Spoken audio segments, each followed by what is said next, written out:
Right, so welcome to another session of Awareness Hours where I'm going to take 3 4 questions which are sent in email. So I will take those questions, and then if you have any further question, please feel free to send them. So, first question today is in some meditative sessions, people start screaming and shaking. I have tried various meditations but never felt like that. Does everyone feels like this while meditating, or am I doing it wrong? Or are these people paid for doing that? Okay. So first thing we need to understand why there are so many different ways of meditation. Every way can be very different, right? Because we have so many different type of people, and these so many different type of people are at different evolution level. Okay. So the meditation technique which may work perfectly for you, it may actually destroy me. Okay, because we can be at different level altogether. Plus it is it can be the situation that where if we suppose we both are similar type of people, and we both are doing similar meditation, but even then I may be slightly behind your evolution level, and that meditation technique may work for you in 2 sessions, may work for me in 10 sessions. The same meditation technique, it may work for both of us, but it may work in a different ways in different times. So whatever experience you may start having in second session, I may start having in 10th session or 20th session.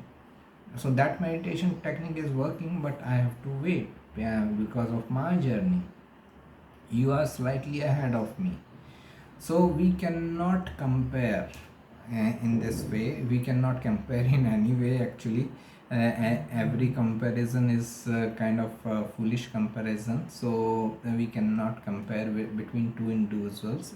We cannot compare in spiritual matters also, meditation and all these things. Everyone has their journey. Someone who is having experience maybe at higher evolution level, they are little ahead than you. You are little bit working upon yourself, chasing them. Fine, it is fine. Everyone has their own path, their own ways, their own progress growth. Okay. So no need to compare with others first of all.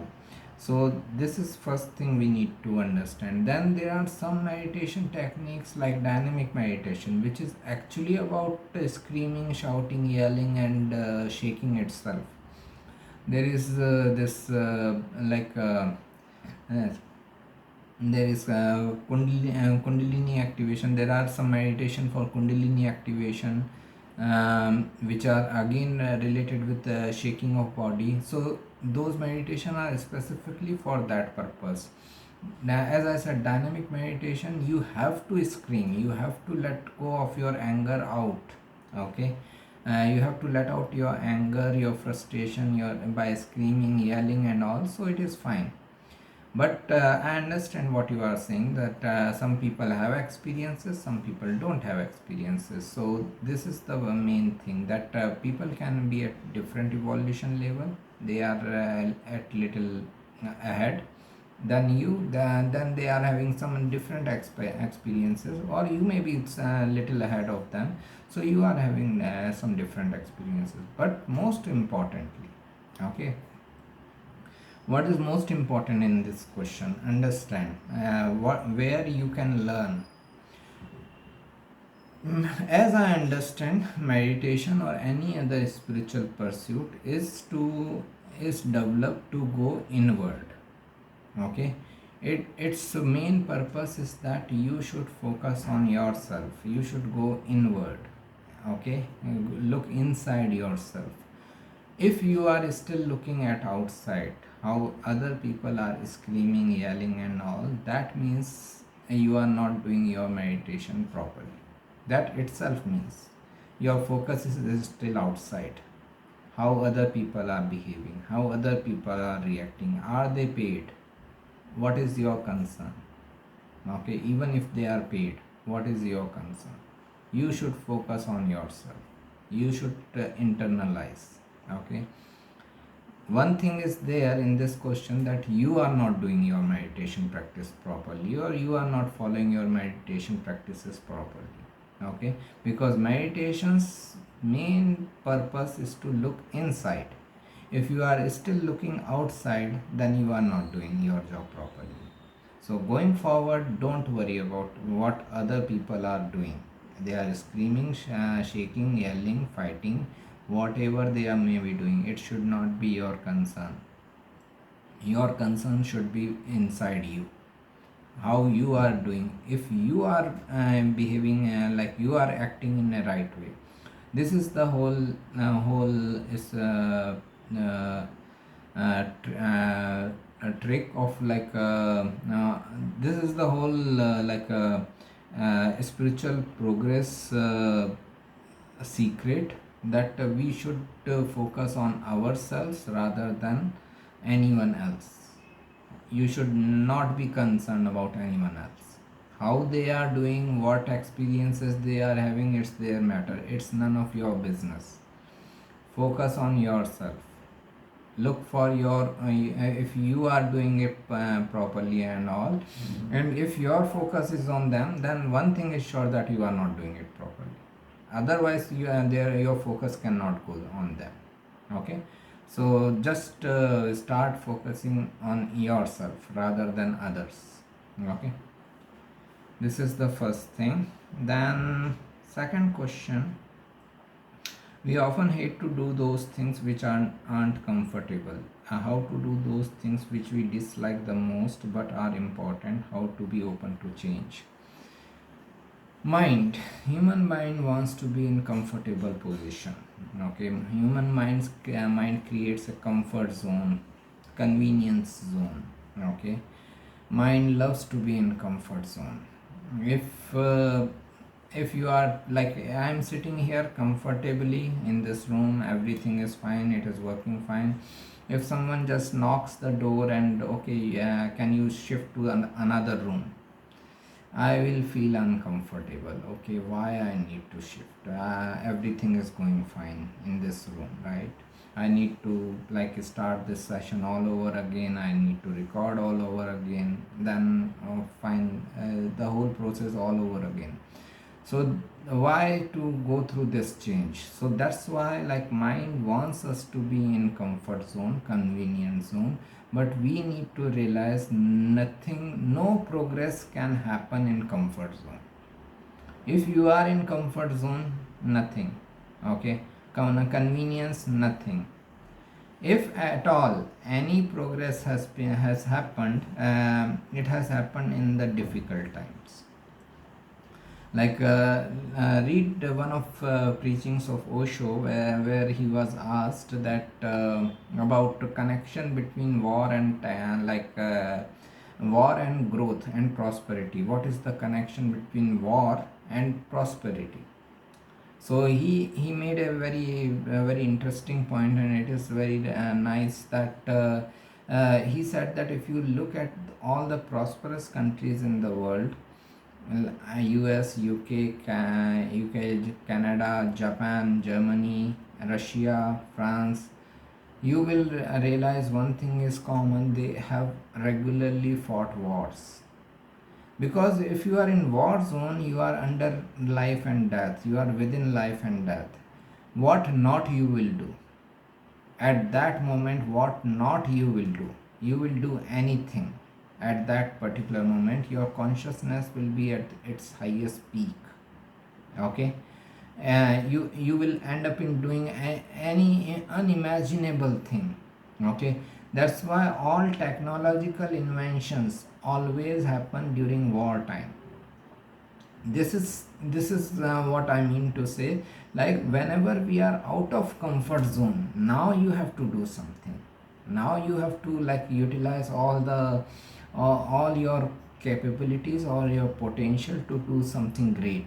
Okay, so that's why coming out of comfort zone is necessary. So whenever there is a choice between comfort zone and non-comfort zone, I am not saying that you should not sleep on bed, you should sleep on the floor. I am not saying that. This is not as simple as this.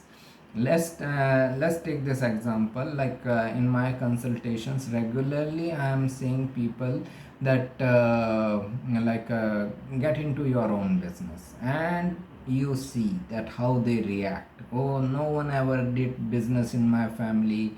I never thought about business. My grandfather didn't do business. My father didn't do business. Well, your grandfather didn't do MBA also. Why did you do? If you are so much about tradition of the family, your grandfather didn't go into multi-specialty hospitals also. Why are you going? Why don't you go to the same to whom your grandfather went away? Okay, so this is what comfort zone. When I say to them that get into your own business, it destroys their comfort zone, because they are comfortably sitting in their job setup environment, where they are getting monthly salary, they are having their convenient time there. Okay, every month I will get salary, some year I will get promotion. So they are in comfort zone. Now in that comfort zone, nothing great can happen. We all know, if anyone makes best money in their life, if anyone becomes the richest person in the world, it is always a business person. A job oriented person can never become the richest person in the world. Okay, so this is the main thing, that when you are in inconvenience, when you are out of your comfort zone, then you are bound to take the best action, then you are bound to do something special. This should be the enough motivation to come out of comfort zone. Whenever you have choice of comfort zone or coming out of comfort zone, always choose coming out of comfort zone. In comfort zone, no progress can happen. Osho says that only dead bodies are comfortable. Okay, nothing wrong can happen, right? After death, what else can happen? Nothing wrong can happen. So if someone is living in comfort zone, he is no more than dead body. Okay, that's what he says. I agree. Okay, so that's why we should be ready to leave our comfort zone.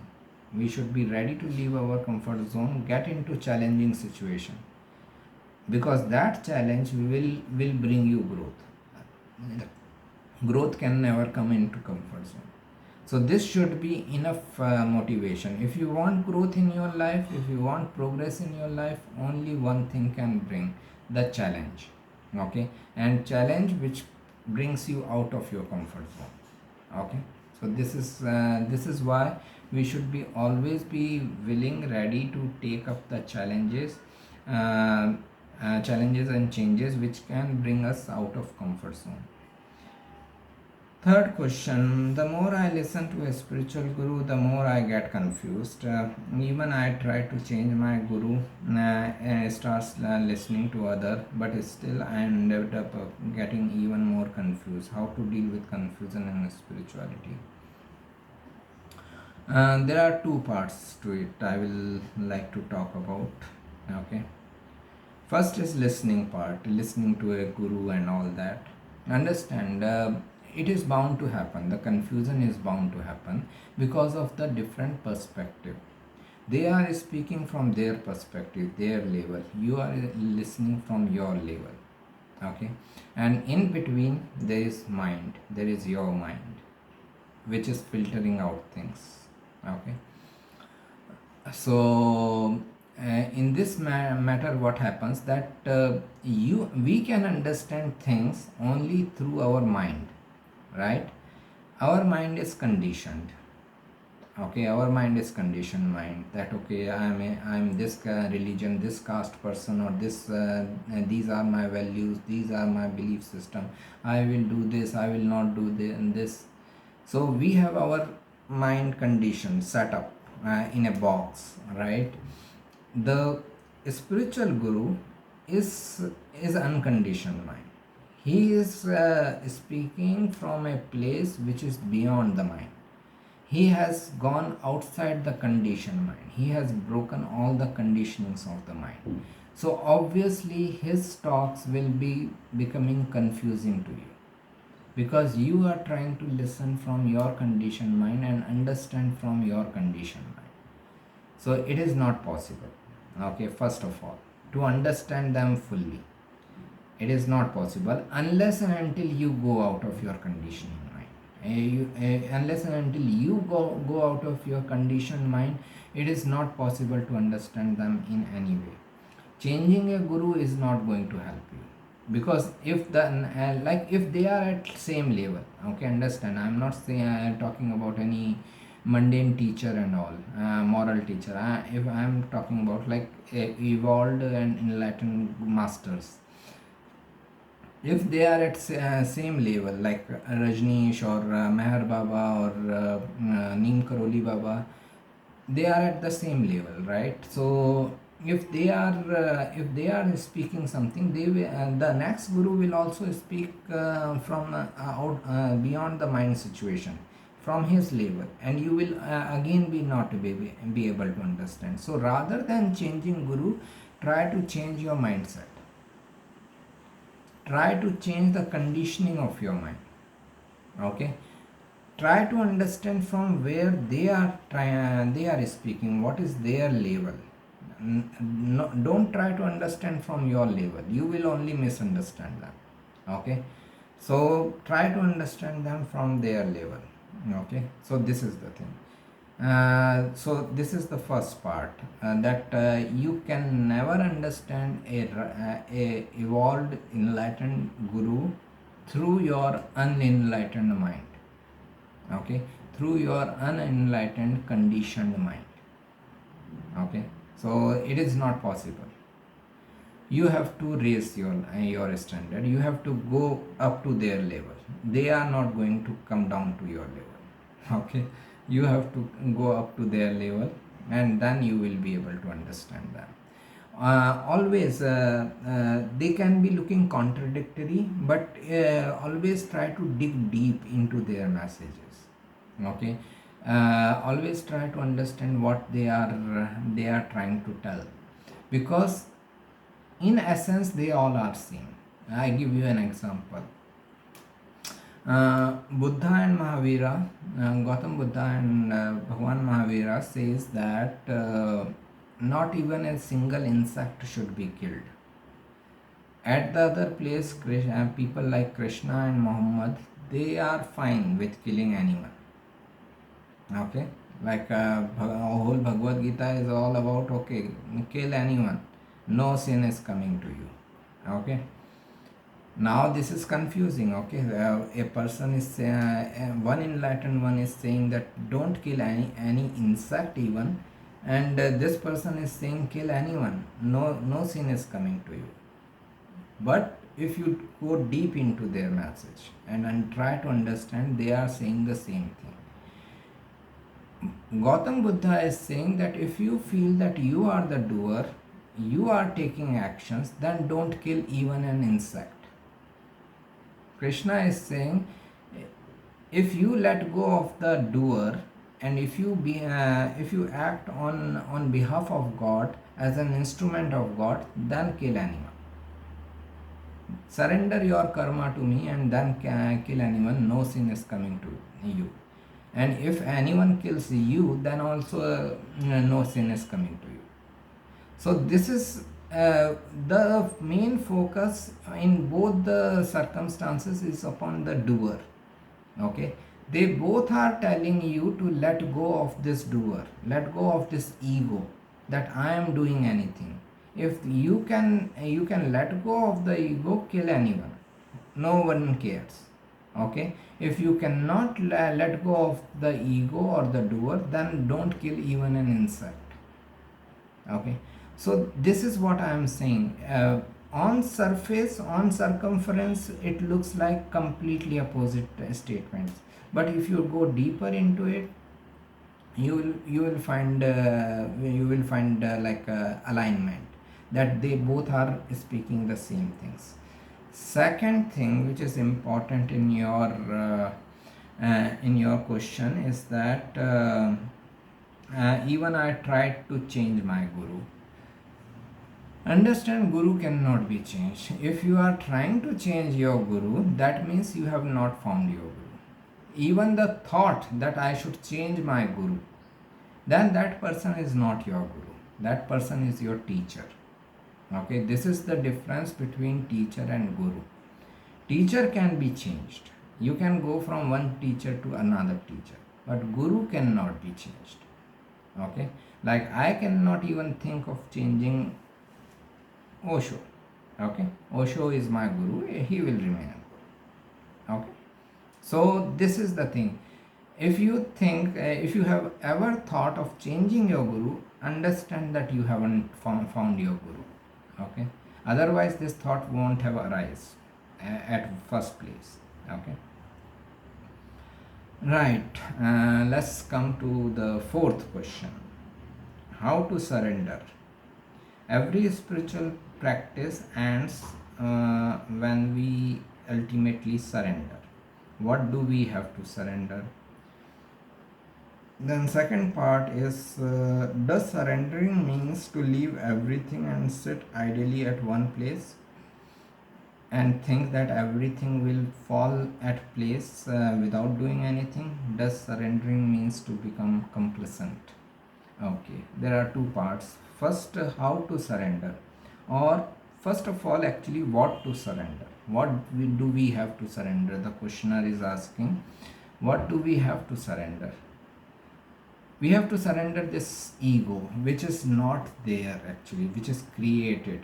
The society, your conditioning, your families, your parents have created this ego that you are doing something. Okay, if you don't do, how it is going to happen? Okay, but just think from this point of view. You wanted to do many things in your life. I wanted to do many things in my life. We all wanted to do many things in our life, but only those things happened which were in alignment with universal desire, which God wanted to happen. Those things happened.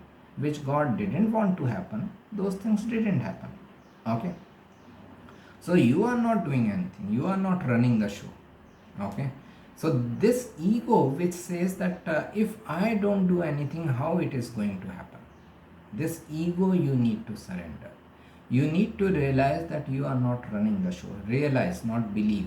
You need to realize it, that nothing is happening because of your efforts only. The God's wish is also necessary. Your efforts may be important, but they are not like necessity, because if you were not there, someone else would have been there. God would have utilized that person also for the same activities. So your presence is not like necessity. Okay, this is the first thing we have to understand. So you ask, what do we need to surrender? We need to surrender this ego that I am the doer. Okay, this is why all the meditation technique, now the second part, how to surrender. All these meditation techniques, all these spiritual pursuits, spiritual activities are the ways to surrender. Okay, are the ways because suppose your guru, your teacher told you that okay fine, start meditating 1 hour per day, and you started meditating. Okay fine, I am going to like attain enlightenment if I meditate regularly. One day my guru has said so. You meditated for 1 week, nothing happened. You meditated for the second week, nothing happened. You meditated for the third week, nothing happened. You started getting tired. Who is getting tired? This ego is getting tired.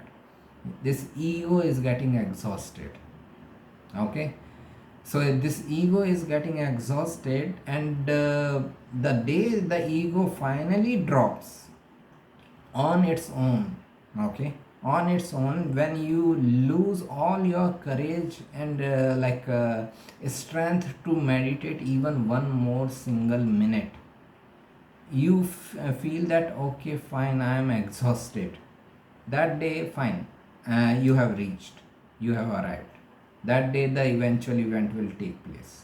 Okay, so when it is taking place when you are ready to let you are it is wrong to say that. Like, this is the main trouble with human languages. Human languages can never define this thing. If I say that, like you say, how to surrender, if I say this is the way to surrender, then who is surrendering? This ego only is surrendering. The better way is to say when ego gets dropped by itself. Okay, there is a difference between plucking the fruit from the tree or fruit dropping on its own. So continue your spiritual practices till you get completely exhausted, and one day this desire of taking any meditative actions itself gets dropped. It is not that you don't you drop it, nothing.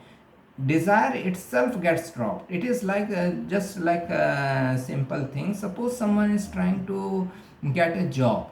Okay, someone is trying to get a job in one XYZ company. They think that it is going to be a dream job for them, and they are trying best. 6 months, 1 year, they tried many times. They sent their resumes, they attended interviews, and sometimes they reached up to the last stage, but nothing happened. In the end, they didn't get the offer letter, and after 1 year they just got exhausted. I don't care whether I get this job or not. They come into this type of mindset. I don't care whether I get the job or not. I have no courage left to even send my resume. Okay, what happened? Ego got dropped. The basic desire to put any effort has got dropped. Now the event can happen. Now you have arrived. Now the ego dropped. And the divine can take place. Ego's place. Okay, ego left the place. Now divine can enter. Okay, so this ego we need to drop, but it gets dropped on its own. It is not because if you say that I am dropping my ego, who is dropping it? Ego is dropping ego. Okay, so that's why all these practices, all these meditation, this do yoga and all these practices, pursuits, your guru and all that, this is basically to get your ego dropped. Rather than dropping the ego, say that ego should get dropped. Okay, so this is the main first thing of your question. Then second thing is that, does surrendering means to leave everything and sit idly at one place? That one place is also part of the everything. When you say leave everything, then why you are at that place? Leave that place also.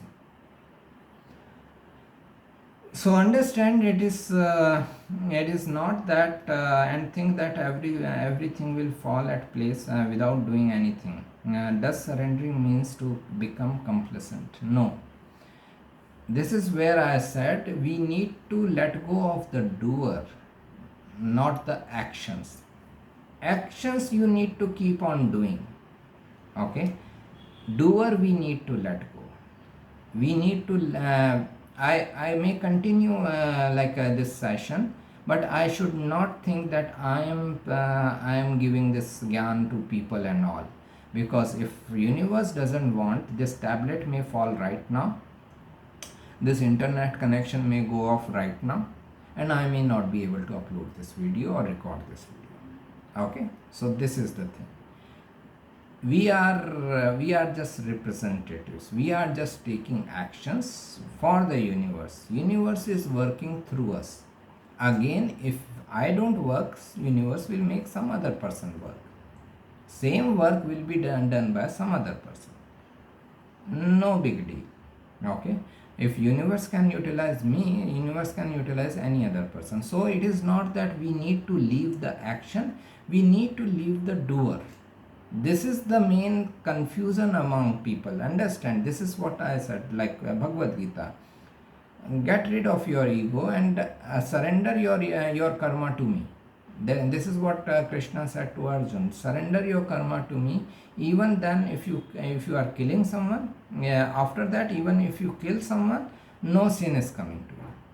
So it is not that Arjun didn't fight the war. He fought the war. He took actions, but he surrendered all the actions to Krishna.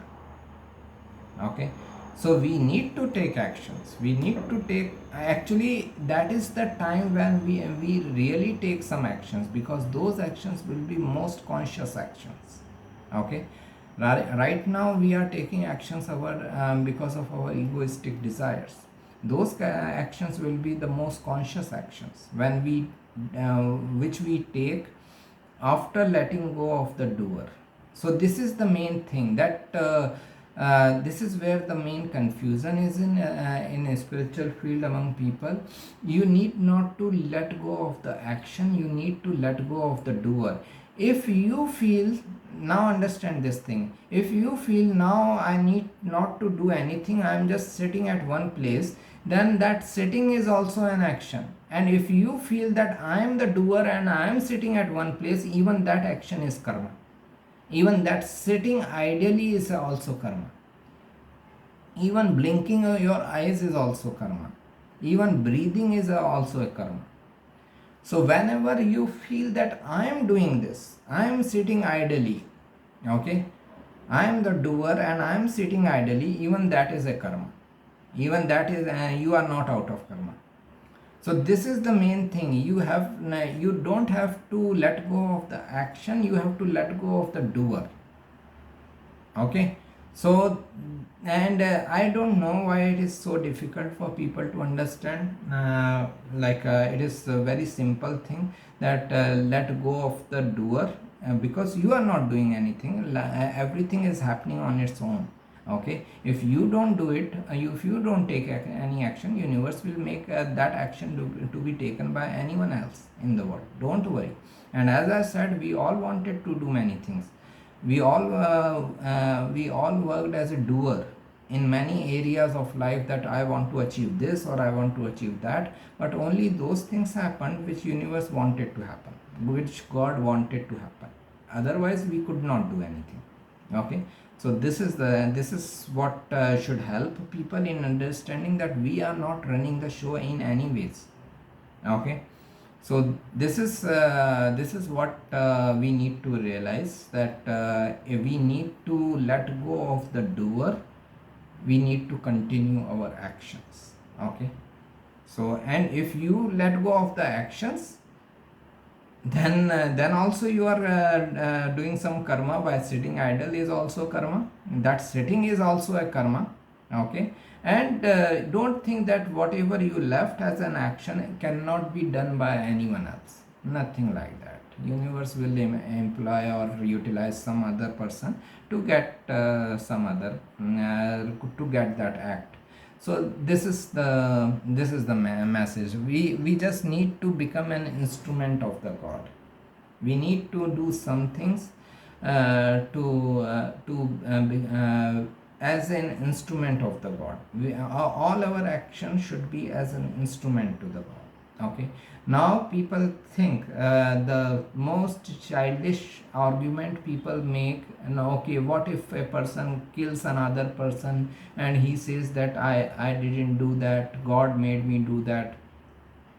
If he has really felt that, if he really feels that God has made him kill someone, or God has made him commit some theft, then he will also accept that people who are catching him and beating him are also